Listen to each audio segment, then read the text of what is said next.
Start. अध्यक्ष महोदय, मैं मंत्री महोदय को बतलाना चाहता हूं कि कुछ वर्ष पूर्व इस विभाग में अपर्याप्त कर्मचारी थे। इस दृष्टि से इस विभाग में हिंदी के काम में कोई प्रगति नहीं हुई। अध्यक्ष महोदय, आपके लोकसभा सचिवालय में हिंदी के काम में काफ़ी प्रगति हुई है। इस समय लोकसभा की कार्यवाही दोनों भाषाओं में चल रही है, लेकिन अगर इस काम में हमारा सूचना मंत्रालय अपनी भाषा नीति के कारण पिछड़ा रहा तो यह बड़े दुख की बात होगी। खाद्य तथा कृषि मंत्रालय की मांगों पर बोलते हुए मुझे याद आता है कि इसे जितना भी महत्व आज तक दिया गया है और जितना महत्व आज दिया जा रहा है वह बहुत कम है। स्टॉप। अभी अंतर्राष्ट्रीय व्यापार पर बोलते हुए व्यापार मंत्री ने बताया था कि निर्यात की आमदनी में कृषि का कितना महत्वपूर्ण योगदान रहा है। उन्होंने बताया था कि 70% निर्यात कृषि की वस्तुओं का हो रहा है और उसी के द्वारा हमें इतनी आमदनी हो रही है।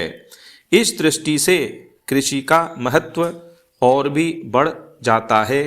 उन्होंने ये भी बताया था कि यदि कृषि उत्पादन केवल 5% और बढ़ जाए तो निर्यात से हम 100 करोड़ रुपए के लगभग अपनी आमदनी को और ज़्यादा बढ़ा सकते हैं।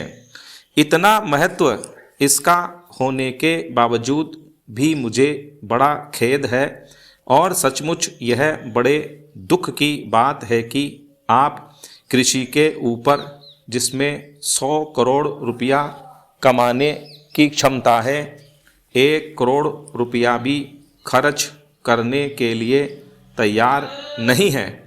मैं तो यहाँ तक कहूँगा कि जिसे हम औद्योगिक उत्पादन मानते हैं उस प्रकार का उत्पादन आज भी हमारे देश में नहीं हो रहा है।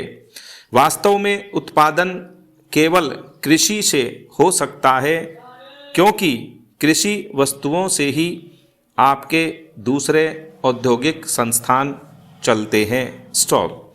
यदि रुई देश में पैदा न हो तो कपड़ा कैसे बन सकता है।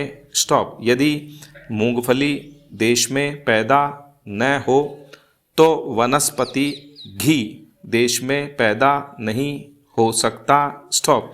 इसलिए हमारा सारा उत्पादन कृषि वस्तुओं पर ही निर्भर है। स्टॉप। इसी तरह से खनिज पदार्थों की स्थिति है। स्टॉप। यदि खनिज पदार्थ निकालने पर ज़्यादा जोर दिया जाए तो उससे न केवल उत्पादन बढ़ेगा, हमारे उद्योगों को काम मिलेगा, बल्कि विदेशी मुद्रा भी बहुत बड़ी मात्रा में कमाई जा सकती है। स्टॉप।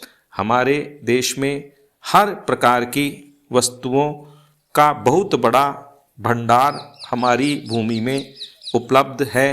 स्टॉप।